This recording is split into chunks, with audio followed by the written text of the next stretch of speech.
going on, everybody? Welcome to another episode of the More Than Love podcast. I'm your host, Terry DeRon.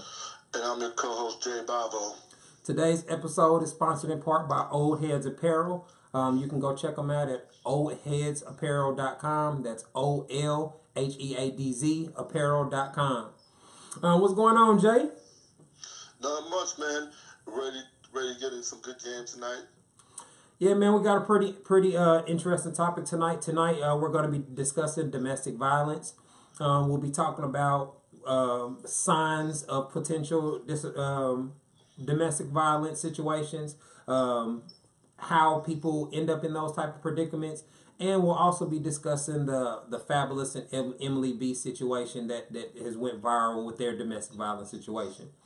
But before we get into that, I like to start off the podcast with a segment that we call Terry's Top 3, where we basically give our 2 cents on some of the most popular or most controversial posts from my Instagram page at Terry DeRon. So we'll start it off. The first post that I want to talk about tonight is a post that I put up, a question that was sent to me. It said, how do you respond to a man that says, I can't look too attractive in public? He said that he intentionally dresses down so women won't flirt with him and wants me to do the same. Now, first of all, that is total bullshit. Men don't have to go out of their way to get women to not flirt with them, etc. Like, men don't got it like that. Even famous or rich men don't just go around and have women flocking them everywhere they go. And so this sounds like an insecure dude that's trying to hit you with the okie doke. He's trying to use reverse psychology to get you to agree to his terms or whatever it is that he wants regarding your appearance. He don't want dudes sweating you or approaching you, or he's afraid that you gonna cheat on him or do something with some other men. So he wants you to tone down your look or your swag to make him feel better. And he's gaming you by pretending that he has to do the same thing, which is total nonsense as far as I'm concerned. Yeah, definitely. I mean, that has more to do with his insecurity than anything. Like, I think, a lot of women mistake that for, he must really love me, so he just want me messing with no other dudes.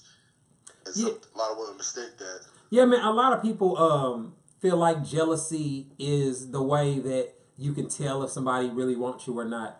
And I guess that may be true to some degree, you know what I'm saying? Like, but that's not the sign of a healthy relationship.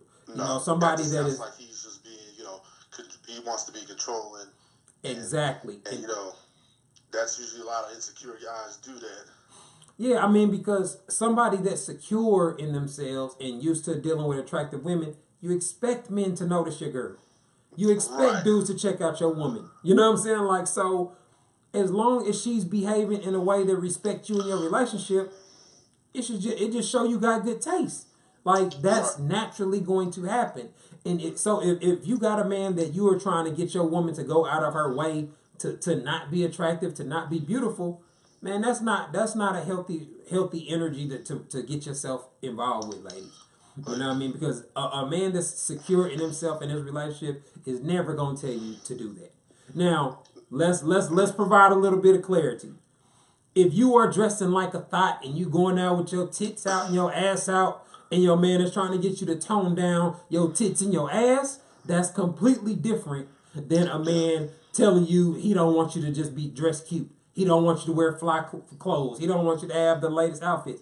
Like, a dude that don't want you to look cute, that's insecure. A man not wanting you to look like a thought or a hoe, that's a man trying to get you to represent him in a manner that he's comfortable with. And not just disrespecting him. Right. You know what I'm saying? Like, an attractive woman does not have to show her tits and ass in order to get noticed or to look fly. You know what I'm saying? Because for the women listening here, I mean, any dude that's like that wants you to not get your hair done, not wear nice clothes, just looking raggedy, wearing some sweats with like some mileage on it. That's a red flag right there. You should avoid those kind of dudes. Absolutely, man. I mean, that's not how it works. Men pay attention to a lot of different things. Your nails, your lipstick, your makeup, your shoes, you know what I'm saying? Your belt, your accessories, how you put your shit together, your confidence level, your body language. all those things can attract a man to you. So if a man's trying to put a lid on those things, that's usually a symptom of other behavior or something else going on, I mean, and it's that's insecurity. That's just more to come. Yeah, and you're right. It's probably gonna escalate from there. He's gonna have a problem with how you know what I'm saying, how you shaped and everything else with you. Where that should not be a problem if the woman is living up to the expectations of the relationship. Your woman's cute. She's gonna turn heads wherever she go. That's not her fault. That's a good thing. And a man that really had the mentality for a healthy relationship is gonna appreciate it and feel proud that other men offer his women drinks when she go out and try to holler at her. Who wants somebody that is unattractive and nobody else wants? Not very many people. You know what I mean? So that for men that deal with attractive women and get to be the cream, date the cream of the crop type women, that's part of the game, bro. You know what I mean? Like if you doing your job, if you doing what you're supposed to do as a man, you don't really have to feel threatened about your woman leaving you for somebody else. Now it's always a possibility, but that's not something that a man that is confident in himself goes around worrying about and trying to prevent. That's a sign of insecurity. All right, let's see. The next post that we had that I wanted to talk about. This kind of went viral and it got sent to me by a couple different people. This is a post where it showed a newlywed couple, husband and wife, that shows them kissing. It shows a picture of a really nice lavish house and a picture of a luxury car. And the caption that goes along with it states that the woman makes over $400,000. The husband is a manager at Finish Line and only makes 40-something thousand. And the woman married him. She bought him a new car, upgraded his lifestyle, whatever. And a lot of people are being very judgmental on the woman. She's stupid, etc., etc. And that doesn't really make much sense to me, and this is why. If a woman that is making $400,000 per year is with a man that has actual ambition, intelligence, you know what I'm saying, like common sense, they're going to be able to finesse it to where he's making six figures too. Whether they start a business, whatever, any type of business, a lawn service, any type of business. If you have that type of resource behind you and she's not being selfish or emasculating with her money, it doesn't sound like she is. You know what I mean? Like it sounds like she wants her man to share in what she got, which is how it should be. Because we would not be having a problem with this if it was if it was reversed. If it was a dude that's making $500K and his women only make $50K, women wouldn't be saying, "Oh, he's stupid. He shouldn't have married her." No. Because and that represents a flawed mentality. If you, I mean, she gets the dude that does, is making, $500,000, making a six-figure ballpark, whatever the case may be. Her friends are, probably high-fiving her and everything. Right, but that's not a guarantee that she would be happy with those guys. You know what I'm saying?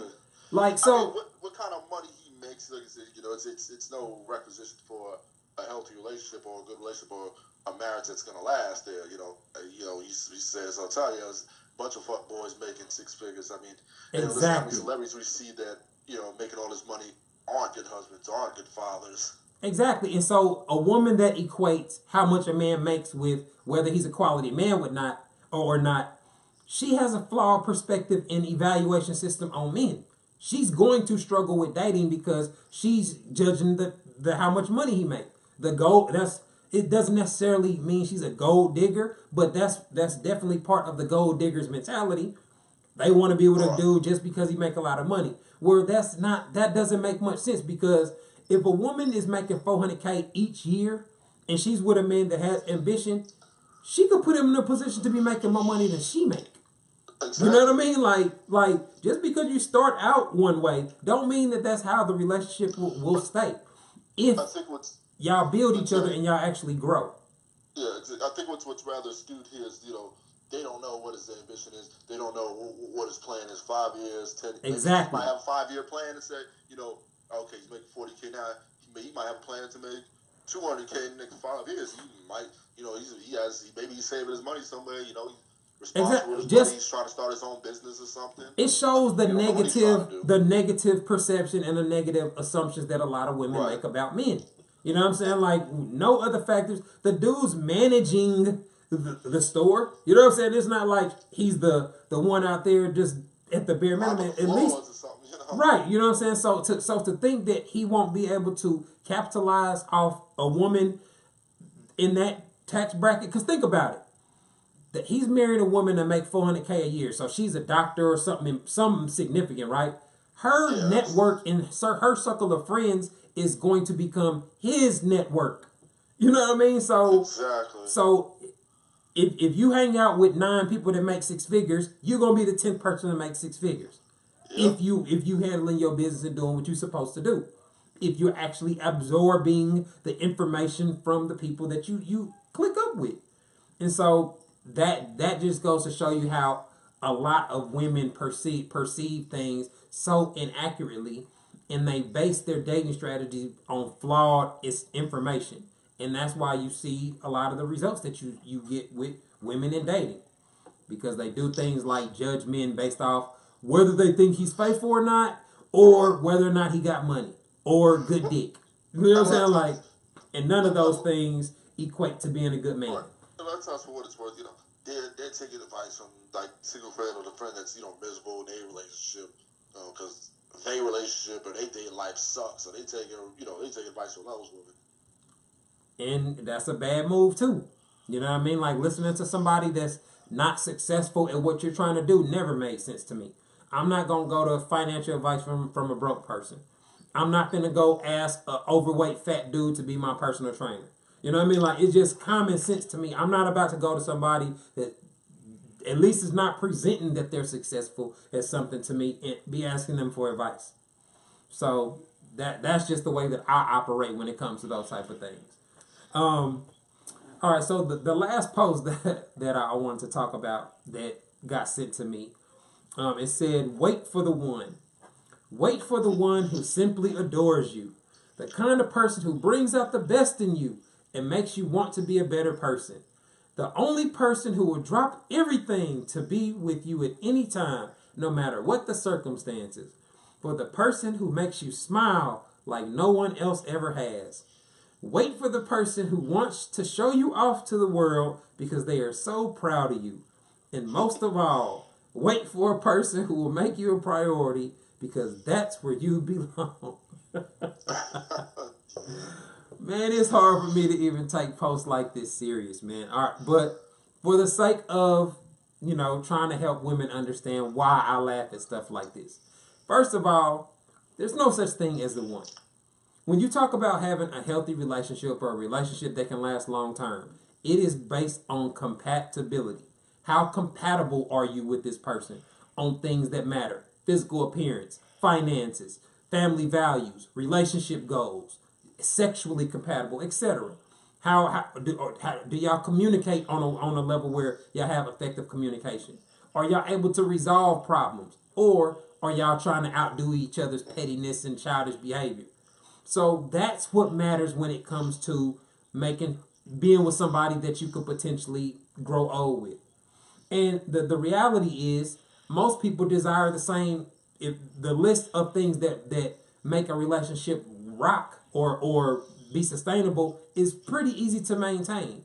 And so there are multiple people that you are possibly compatible with if you don't operate or think in ways that are just not conducive to having a healthy relationship. You know what I mean? Like, there are some people that just don't have the mentalities or the perspective on the opposite sex or relationships to ever have a healthy relationship. But if you do have that type of mentality, and all you need to do is find someone that you're compatible with. And that's the main reason that I created my dating compatibility guide. Because Terry, wait a second.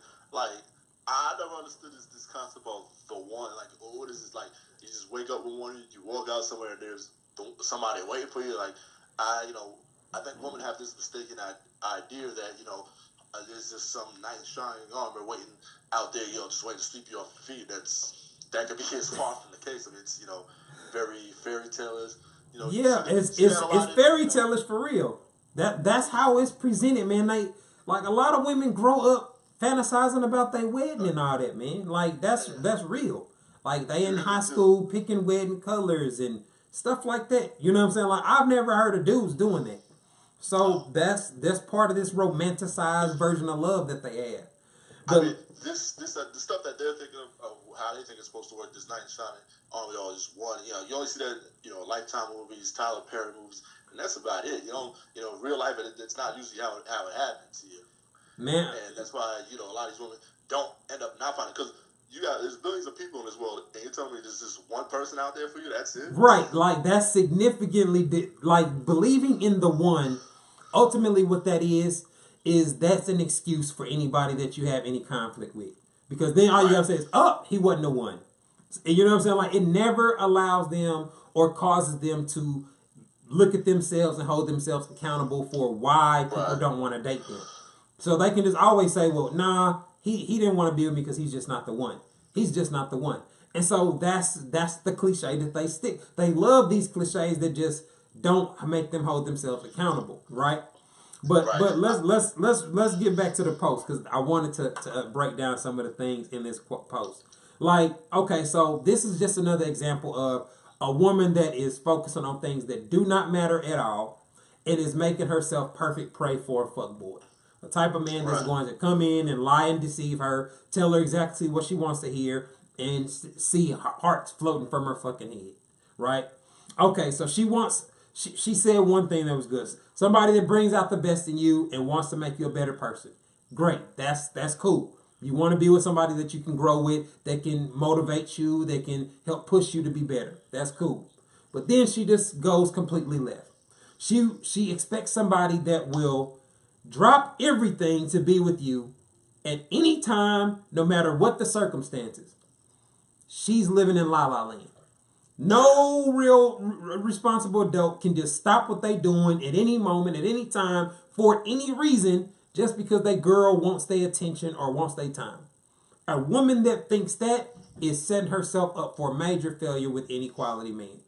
Because if you have a man that's going to drop everything that he got going on in his life just to come chill and watch TV with you or have sex with you, you have a dude that's probably not very reliable.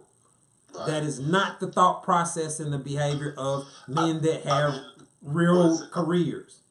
Exactly. If a dude's just dropping everything just to come see you or just to have sex with you, he's probably ain't got much going on anyway. Right. That's something. The only time a quality man is going to drop everything and come to your aid is if it's an emergency. Like, if it's not no emergency, if it's just something that you want to do, like, you got life fucked up. That's what you need to have friends for. What average guy do you know, responsible, average responsible guy is just going to say, you know what, I'm not going to go into work today. I'm just going to chill with a woman. I mean, that's something, you might have did in your younger 20s when you were, you might have been working at Walmart or Target or something like that. But, a grown man who's got his shit together ain't got to be doing all that. Right, man. I mean, okay, and so then she says that she wants somebody that's gonna show her off. So she just wants somebody to post her on the gram and show her off, and she's gonna judge them by how much they make her smile. Like, man, who cares about all that? Some women do, bro. This post went viral, man. Right. There's plenty of couples out there that are doing just fine without posting stuff on social media.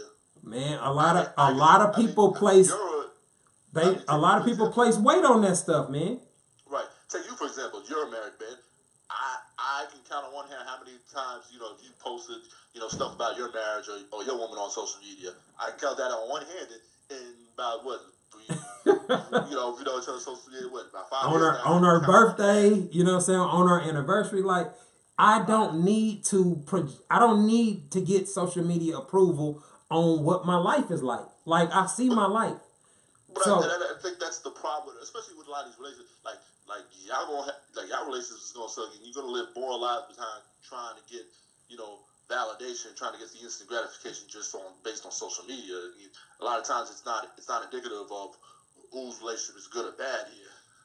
Right. It's man, but unfortunately, a lot of people see it that way. You know what I mean? Like, they believe in the hype. That's why you have so many of these celebrity relationships that crash and burn, because they're trying to impress people. The person posting all this stuff on social media, me and Babe did this, that's like, it's like the guy that has a shiny new Corvette and lives in the crappy apartment complex. You know, Yeah. they're worried about the things that doesn't matter. Yeah, I mean, You know, man. and he's tandem parking with his loser roommate. Yeah, that's how it is for a lot of people, man. They feel like, you know, the thing about social media is all they're projecting is the positive things. Like most people are not going to be projecting things about them that make them look bad, right? And so that's why it's such a bad idea to use what you see on somebody's timeline to just come to the conclusion that that's the everything about their life. That's usually not the case. I mean, it's a very flawed measuring scale. Because like I said, you let social media say, you know, everybody's got money, everybody's doing good in life, and behind closed doors, you know, could be far from the case. All right, man, we're about to take a quick break. Later, once we come back, we'll be getting into the topic of the night, which is domestic violence. You're listening to the More Than Love podcast. Thanks for tuning in.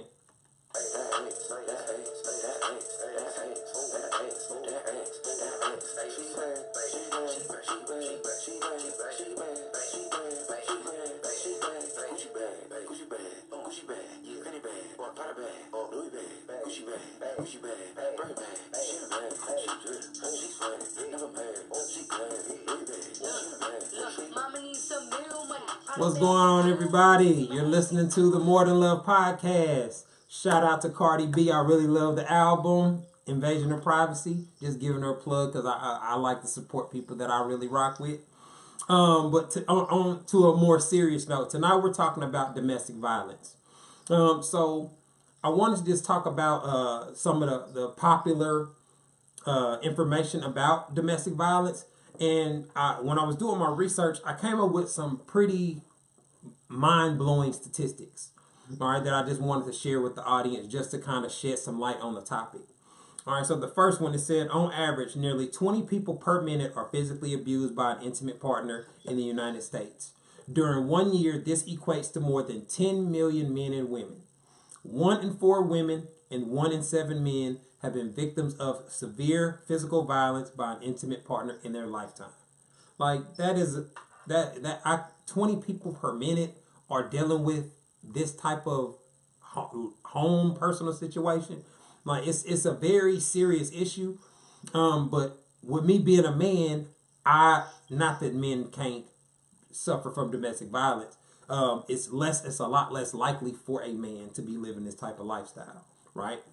And so the second thing that I found is it said that only 34% of people who are injured by their intimate partners actually receive medical care for their injuries. So that means that there's a whole lot of people that are making excuses, dealing with pain and broken bones, etc., all to protect a person that is abusing them. And another interesting thing that I saw is the law that made domestic violence illegal was enacted in 1920, but it didn't actually start getting enforced until 1970. So for 50-something decades and decades and decades, it was perfectly fine for men to beat their wives, and the criminal justice system would just treat it like, that's y'all's business, we're not going to get involved. So we have a lot of catching up to do when it comes to protecting women and children and men, or really anybody that's in a domestic violence situation with that needs some type of assistance. So I did want to provide some sources for people that may be experiencing domestic violence, outreach that you could possibly find some help and find somebody that can help you get the resources you need to get yourself out of that situation before it's too late. So go ahead, Jay. With the statistics, wow, I didn't even know it was not even long until 1920. And then even after the law was put into place, I mean, you waited 5 decades before it was actually enforced. I mean, it's 50 years. Yeah, man, that's a whole lifetime, bro. Wow. Yeah, man. I mean, a lot. It definitely was not something that people I mean, look at how people view men that are get abused by women. A lot of people don't even really consider a woman hitting a man domestic violence. Right. I mean, I guess just because society, a man going to the police saying his woman's abusing him, he's going through a domestic dispute with his woman, and she's hitting him. I mean, I guess it's usually frowned upon for a man to do that. Yeah, he's going to get ridiculed and laughed at majority of the time. You're absolutely right. But one of the topics, the conversation that come up whenever you talk about domestic violence is, why don't they just leave? Why do people allow themselves to get in this type of predicament? So I wanted to just kind of, some of the research that I've done, and outline kind of how a person gets in a relationship where they're being abused. And it relates to something that we were talking about earlier on the top 3. Jealous behavior. They don't want you to be seen by others. They don't want other people looking at you. They don't want you interacting with other people. Those type of behaviors are red flags that could potentially identify an abusive situation, right? So one of the things that people do to try to put themselves in a position to be over or dominate somebody, they separate them from their friends and family. They make it a problem for your friends to come around. They make it an issue for you to go hang out with your cousins and your sister like you normally do. They don't ever want to come and meet your family. They don't want to come and hang out. They specifically do that to separate you. And in a lot of cases, they'll move you to another city or another state to limit your resources for help. So that if you do end up getting in a situation where you getting beat or getting hurt, it's a lot harder for you to get assistance, right?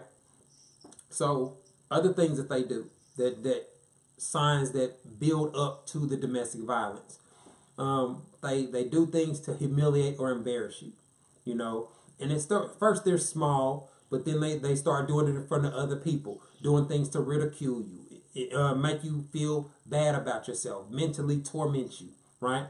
Those are the type of things that you see in narcissists that have abusive personalities. They want to be in control. They want you to be questioning yourself. They want you to be unconfident. And if you the longer that you allow it to happen, it doesn't take them very long to identify the type of person that is going to be accept abuse. There's a reason that they call their victims. They're looking for prey. They're looking for people with soft-spoken personalities that are not going to speak up for themselves or defend themselves, right? Other things that they do, they get in relationships and they try to control the finances. They control the bank accounts. They control access to money so that they make it more difficult for you to make moves on your own. And that's one of the things that really was shocking, Jay, because like you'll find out like the president of a bank is being abused, and you like, hold on, Wow. You make 6 figures, you know what I'm saying? Like you could have, right? That's something you never expect. But they don't have control. They man, I've heard of situations where like you have an abusive husband, he makes you account for every penny you spend, and if you spent money on something that he didn't give you permission to spend money on, it's ass whooping. You know what I'm saying? Like it's real situations like that out there. You know what I'm saying? So, but that's what I'm trying to highlight. It's not just somebody that's broke. That somebody that's being dominated in their own home or having threats about their children, because they really are. Man, you can't say that the threats are not real, because people get murdered by their spouses all the time. And so when you have a spouse that's threatening to kill you, and if you leave me, I'll kill you, and I'm going to kill you and the kids, like, you have to take those things seriously, especially if they've abused you in the past. You know what I mean? Like, so you have to treat their threats like they are credible. Right. Especially, if like you said, if you've been abused, especially not just verbally, I mean, physically, if they physically assault you in any kind of way, you should take it pretty seriously. Absolutely. Not just dismiss it as, oh yeah, he's just mad. Right. Or he or she, for that matter. Right.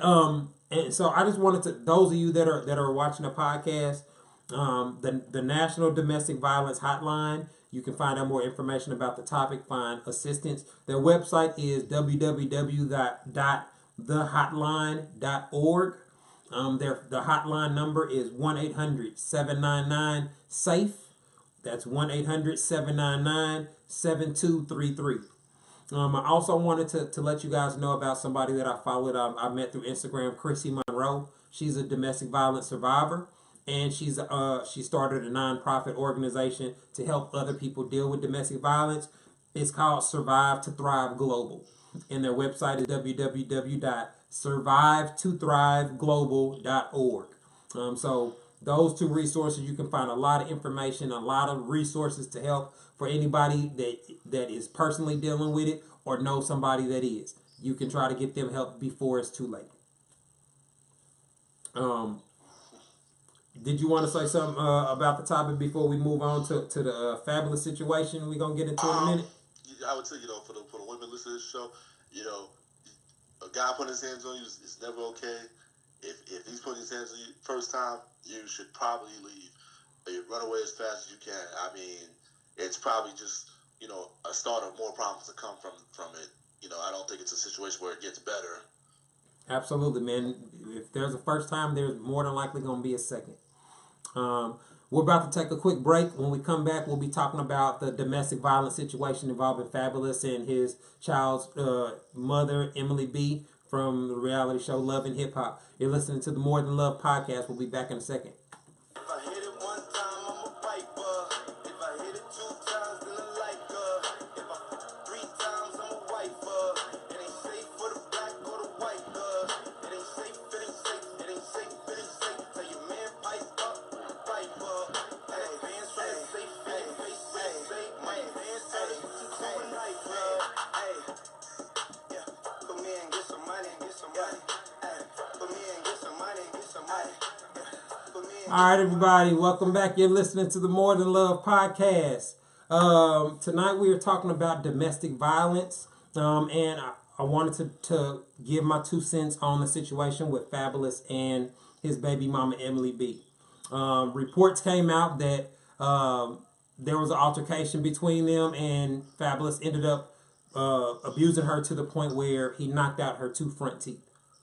Now, it's very hard well, not very hard, but personally, Fabulous is one of my favorite rappers of all time. So, fortunately, I'm able to separate my love for his rapping ability in his rap career and him as a man for what he did to his woman. There's no example that you can come up with where it's okay to knock the woman that you've had 2 children with, you punch her so hard to knock her fucking teeth out. That's a very serious problem. You know what I mean? So I lost a whole lot of respect for Fab because of that. You know what I mean? And so I was doing my research on the story. It's hard to find out all the details because they haven't been very forthcoming with the details. There was a video that surfaced where it showed him, Fabulous, making threats towards her father, and they had an altercation and whatnot. And some of the backstory on the altercation is apparently they were having issues in the past where they broke up, and it was something to the fact that Emily had her father and her brother steal $300,000 out of his safe. And so he made it a point that they were no longer welcome in his home. And so apparently the altercation was a situation where he found out that she had them at his house against his wishes. And so that's what sparked that altercation. What sparked the situation that where he knocked the teeth out, I don't really know. But it doesn't really matter. You know what I mean? They're like, there's no... I ain't gonna say there's very few situations where that would be warranted. And the only one I could think of is if a woman's trying to kill you. If a woman's trying to kill you or trying to stab you or something and you punch with all your force and happen to knock her teeth out, that's the only remotely close scenario I could think of where she has a gun to your head or something. Yeah, it have to be something to that effect. Because I have kind of a good judgment system on domestic violence or self-defense. I don't think a man should ever be the aggressor towards a woman. Like, you should never hit her first. You should never be the first to take it there, to get physical, etc. If a man is the aggressor, he's in the wrong, period. Right? Yep. But I also believe that self-defense trumps chivalry. I've heard a situation where men have been killed or severely injured for not defending themselves and not fighting back. I don't believe in Right. it. You know what I'm saying? Like, I put self-preservation above anything else. And so I feel like a person always has the right to defend themselves. All right, so the way that my system on this works, right? All right, so as a man, I'm going to treat a man disrespecting me very differently than I'm going to treat a woman doing it. So, for example, Jay, I'm somewhere and I get into a verbal altercation with a dude and he slaps me, we're instantly in a full-out fight. Right. You know what I'm saying? Like, I'm finna whoop your ass and show you why you should never slap a grown man. Instantly, no, we don't need to talk about it no more, etc. With a woman, I would never take that approach. A man getting slapped by a woman, you just gotta take that L. You know what I'm saying? Like, you can be hot, you can be furious, that can blow your high. Now, I'll say this. I'll say, okay, if if a woman slaps you the first time, and, you're trying to take that out, you're trying to walk away, and she just keeps slapping you. Oh yeah. No. I didn't say multiple slaps. Okay, listen, maybe now you kind of fall back into a corner where you're forced to defend yourself to some degree. Maybe you might not. Right, like you should try to restrain her, grab her wrist, do something to stop her from hurting you. Yoke her up, shake her up a little bit to let her know, hey, listen, you keep doing this, there's gonna be a problem here. Yeah, you gotta let her know that you serious. So whether that's grabbing her, shaking her, letting her know that you serious, I'm all for that. Now, if she continues to punch, kick, and attack you, you have a right to defend yourself, but only to the point that she's no longer hurting you. You know what I mean? Like, that don't mean just beat her down and keep going. That means you can do enough to use enough force to where she's no longer a threat to you. Whether that's you physically restraining her, whether that's you pushing her back, something to that effect. The only time that I feel like a man should treat a woman like she's another man is if she has a weapon. If she picks up a weapon, you can immediately do whatever you have to do to neutralize the threat. Only to the point that you neutralize the threat. Like, you can't just feel like, oh, you disrespected me so bad that you grabbed the knife, I'm going to beat you until you unconscious. That's not what's up. You know what I mean? So I think that a man's job in that type of situation is to be trying to de-escalate the situation, stabilize the situation, and protect themselves at all times. And the only use of force should be used to the point that you neutralize the threat or you neutralize the attack. So that's kind of the value system that I use when it comes to that, and I think that's how most guys have some variation of a system like that, where I don't believe in hitting women, but I'm not about to just let a woman attack me and hurt me either. So I wanted to thank everybody for tuning in, man. This has been another episode. We're about to be wrapping it up.